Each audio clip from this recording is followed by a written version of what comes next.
bereketle, kısmetle, altınla, boncukla, saltanatla oynamış çocuklarım.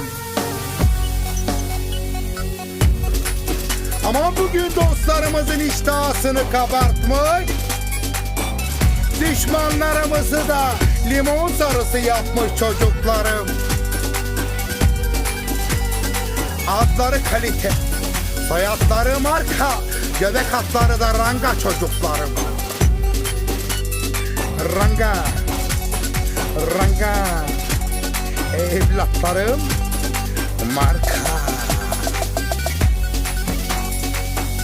Eşe meşe ağacı değil, şimşir ağacı çocuklarım. Kökten, temelden, atalardan 7 kuşak okkalı çocuklarım.